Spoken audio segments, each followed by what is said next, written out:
Okay, good. All right. The story of Jerry and the dog. Act 1. Now, what I'm going to tell you has something to do with how sometimes it's necessary for a person to go a very long distance out of the way before they can come back a short distance correctly. Or maybe I just think it does. Anyways, it's why I went to the zoo today and why I walked north. Northerly, rather, until I came here. All right, the dog. I think I told you, is a black monster of a beast. It's an oversized head, tiny, tiny ears and eyes that are bloodshot, infected maybe, and a body you can see the ribs right through the skin. Now this dog is black. It's all black. Well, all black except for the bloodshot eyes. Oh, and an open sore it has on its right forepaw there. That's red too. Oh yes, this poor monster, and I do believe it is an old dog, is certainly a misused one. It almost always has an erection of sorts. That's red too. What else? Oh, there's a gray, yellow, white color too when he bares his fangs like this, which is what he did the first time I met him. The day I moved in. Now, Peter, I'm worried about this animal from the moment I met him. I mean, animals don't take to me. I'm not like St. Francis who had birds hanging him off him all the time. What I mean to say is that animals are indifferent to me. Well, like people. Some of the time. But this dog was not indifferent. From the very beginning, he'd snarl and go to get my leg. Not like he was rabid or anything, you know. He was sort of a stumbly dog, but he wasn't half-assed either. He had a good stumbly run, but I always seemed to get away.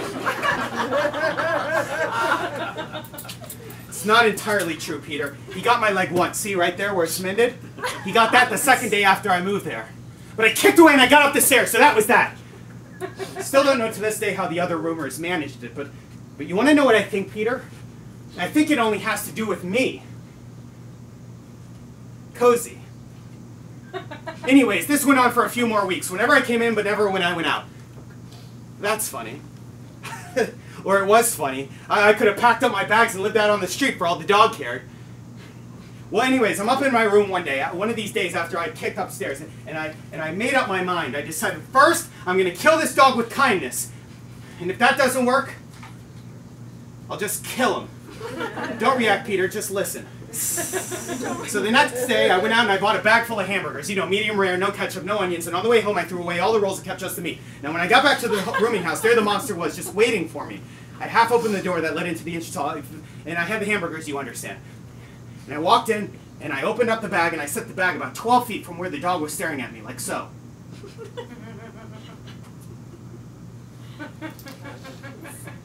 Now the dog snarled. And then it stopped snarling, and then sniffed, and it moved slowly and faster until it got to the bag. Well, when it got to the bag, Peter, it looked at me. And I smiled at it. But very tentatively.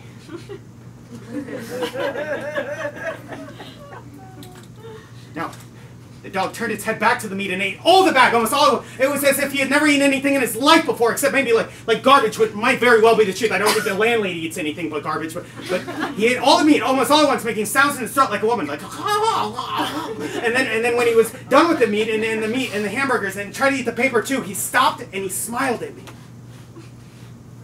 I think he smiled. I mean, I know cats do, right? But it was a very gratifying few moments. And then, bam! He snarled and he went to get my leg, but I got away this time too. So I'm up in my room, and I'm laying on my bed, and I'm thinking about this dog, and I was offended. I mean, to be truthful, I was offended and damn mad too. I mean, those were 6 perfectly good hamburgers with not enough pork in it to make it disgusting. I was offended! Well, I decided to try it again for a while. I mean, if you think about it, Peter, this dog had what amounted to this antipathy towards me, and I wondered if I mightn't overcome the antipathy, so I just tried it. It was for 5 more days, and it was always the same thing. It would, you know, snarl, sniff, move, slowly, stare, gobble, roar, smile, snarl, bam!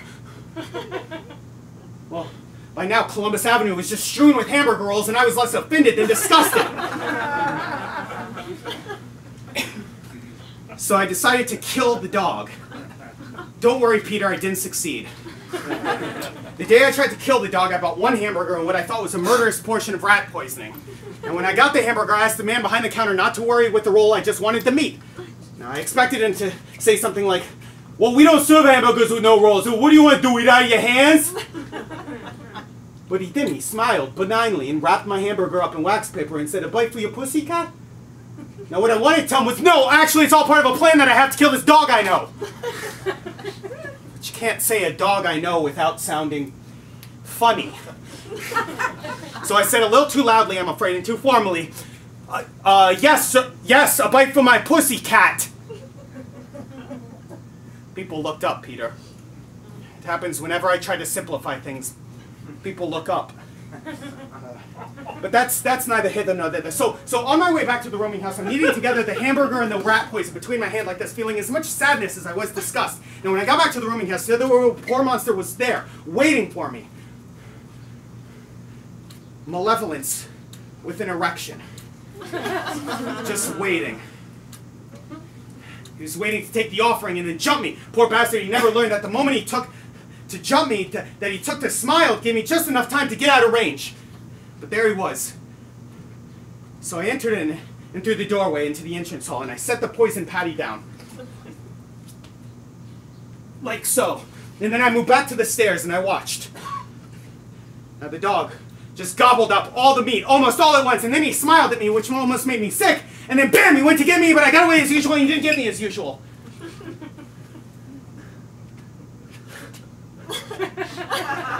And so it came to pass that the dog was deathly ill. Now I knew this, Peter, because he no longer attended to me in the hallway, and because the landlady sobered up. She stopped me in the hallway the same evening as the attempted murder, and she confided the information that God had struck down her puppy dog a surely fatal blow. Her eyes were wide open. They looked like the dog's eyes. She had forgotten that bewildered lust. She sniveled and she implored me to pray for the animal. Now what I wanted to tell her was, Madam, I have myself to pray for, okay? And I have the colored queen to pray for, and the Puerto Rican family, and the person behind the closed door I've never met, and the woman that cries to with determination on the second floor, besides, madam, all the people in all the rooming houses everywhere. And madam, I don't even understand how to pray. But to simplify things, I told her I would pray. She leaned in and she said I was a liar, and I probably wanted her dog to die. And I told her, and there's so much truth here, Peter, I did not want the dog to die, and not just because I tried to kill him. I'm afraid I must tell you, I wanted the dog to live so I could see what our relationship might come to. I mean, you have to understand this, Peter. This sort of thing is important. You must believe me, it is important. We have to understand the effects of our actions. Well, the dog recovered. I have no idea why, unless it's the descendant of the puppy that guarded the gates of hell or some such resort. I'm not up on my mythology, are you? At any rate, Peter, at any rate, you've missed the $8,000 question. At any rate, the dog recovered its health, and the landlady recovered her thirst, in no way altered by the Bow Wow's deliverance. And on my way home from a movie I'd seen on 42nd Street, this movie I'd seen, or one that was like one or mini I had seen, and after the landlady told me that Perkins was better, I was expecting the dog to be there waiting for me. I was, well, how would you put it, Peter? Enticed? Fascinated? No, that's not it. I was heart-shatteringly anxious. That's the right one. I was heart-shatteringly anxious to see my puppy friend again. Yes, Peter, friend. Friend, it's the only word there is for it. I was heart-shatteringly etc. to see my puppy friend again. Now, I advanced into the middle of the entrance hall when I got back, unafraid, and there he was, just waiting for me.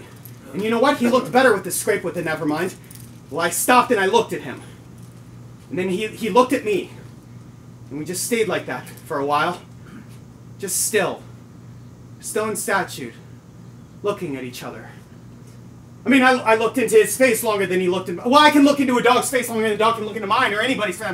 But for those 20 seconds, or 2 hours, or whatever it was, we made contact.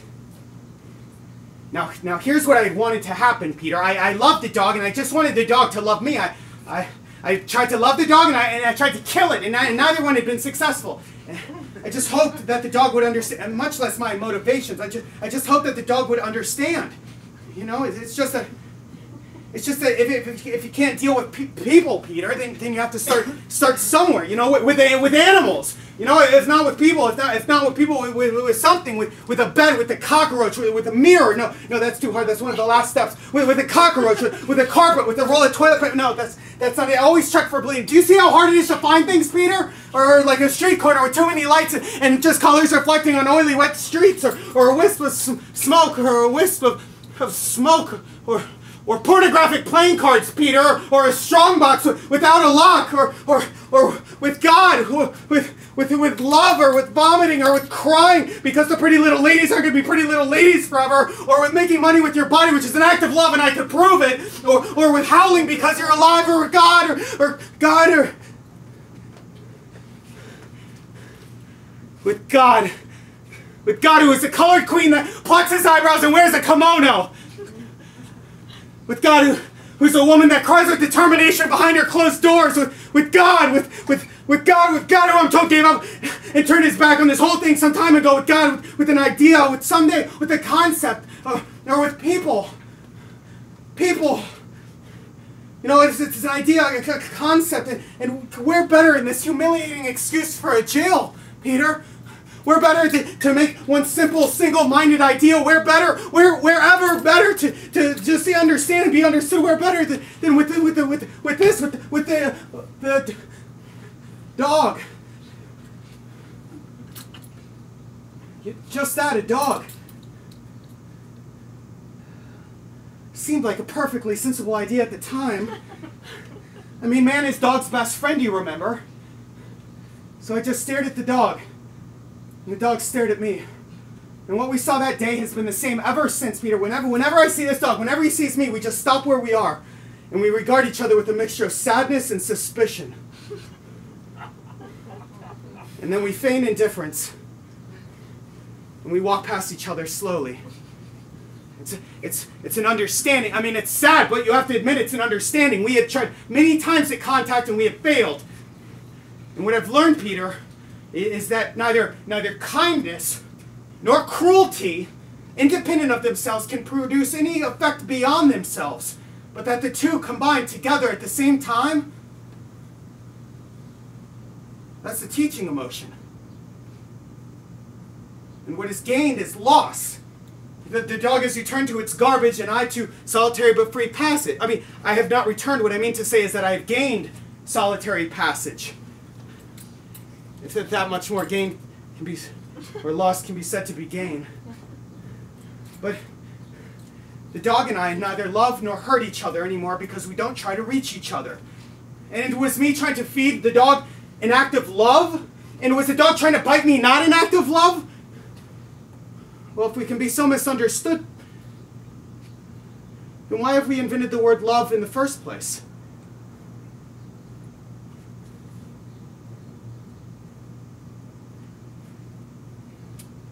The story of Jerry and the dog. The end.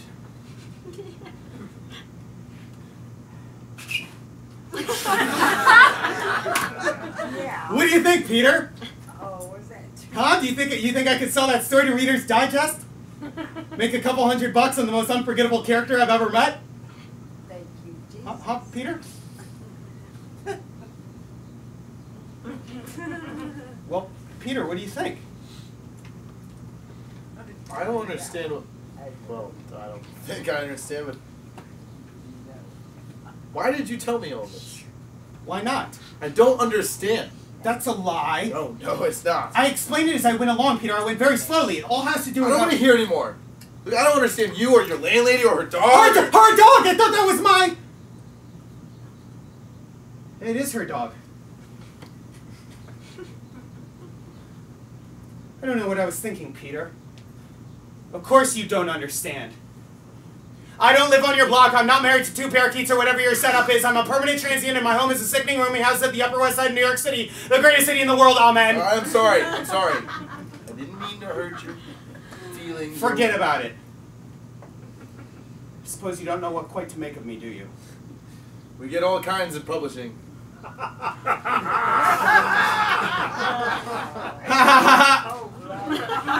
That was funny, Peter. You're a richly comic person. You know that?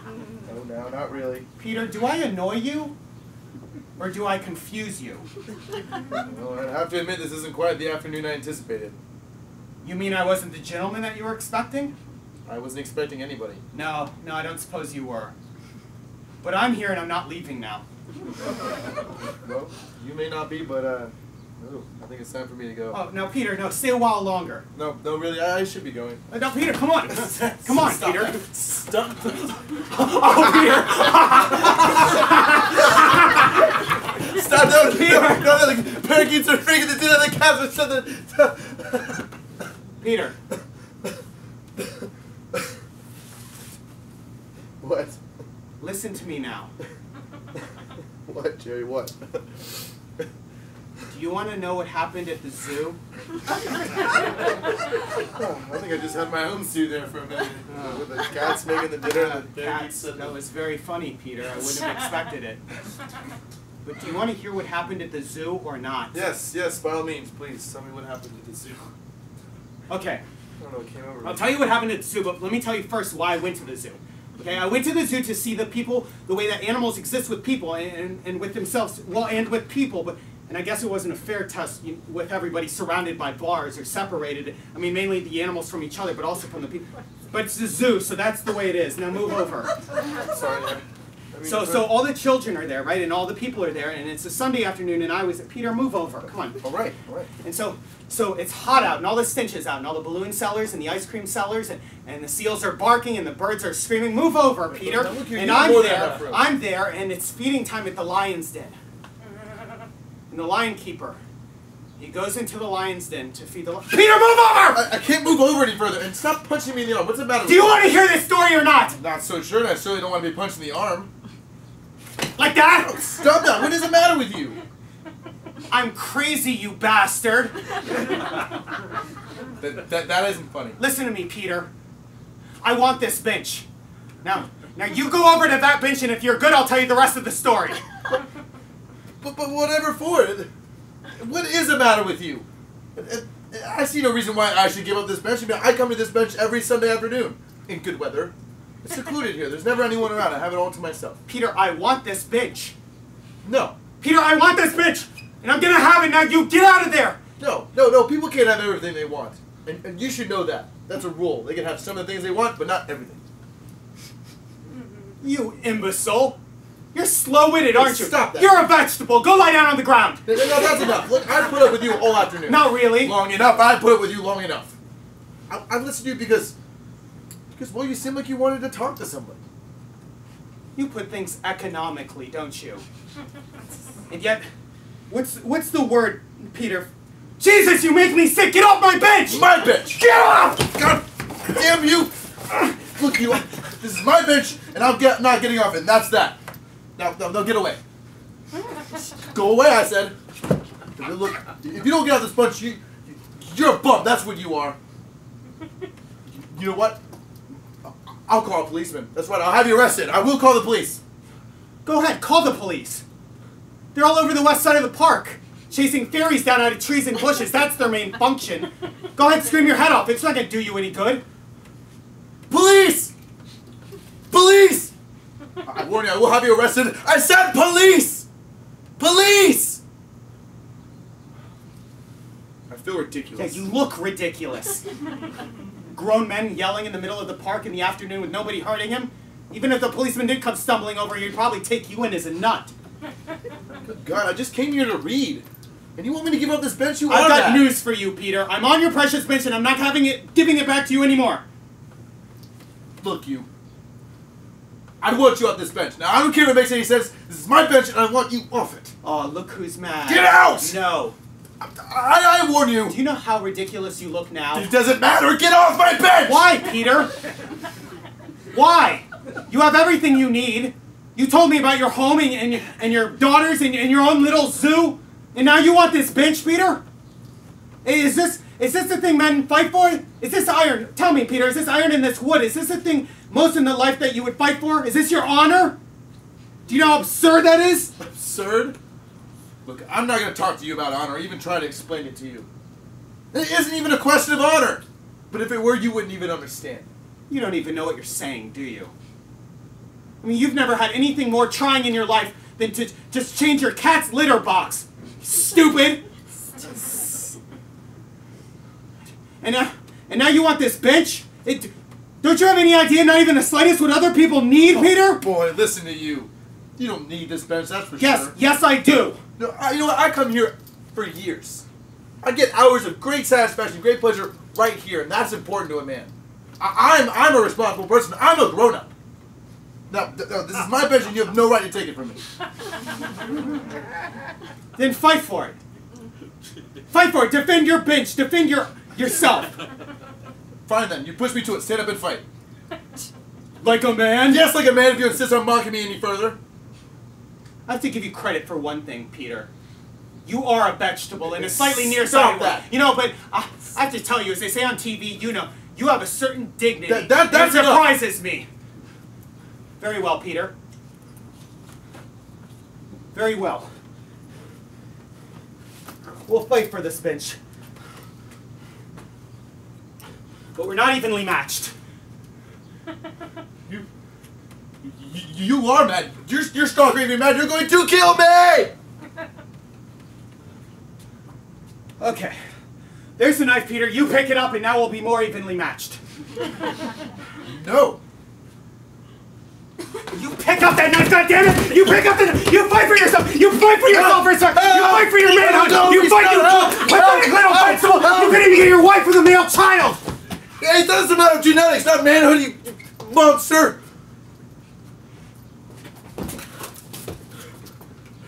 There. Now, I'll give you one last chance. Go away and leave me alone.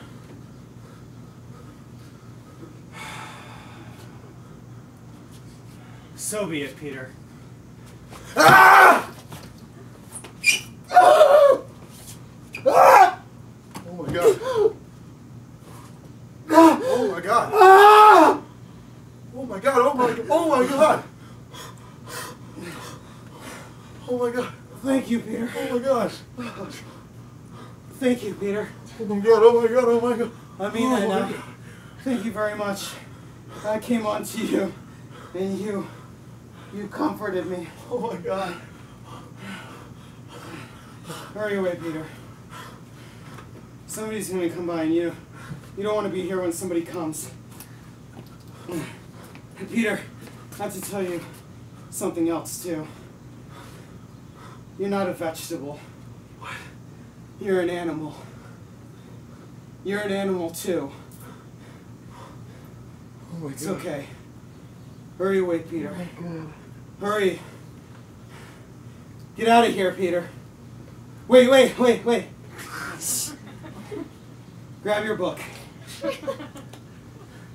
Grab your book, Peter. You're beside me on your bench here. My bench, I mean! Grab your book. Good. Good, Peter. Now hurry away.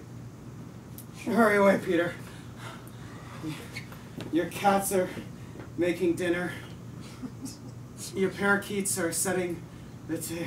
Oh my god! Oh my God.